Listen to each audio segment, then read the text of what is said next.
సూర్యప్రభ వాహనముపై సూర్యకోటి సుతేజుడు.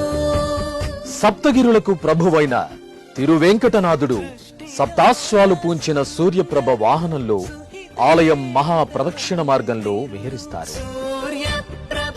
ఉదయభానుని బంగారు కిరణాలు తిరుమలేసుని వజ్ర కిరీటంపై, వక్షస్థలంపై, శంఖచక్రాలపై, శ్రీవారి పాదపద్మాలపై ప్రసరించే మనోహర దృశ్యాన్ని వీక్షించండి. సంపూర్ణ ఆరోగ్యాన్ని పొందండి.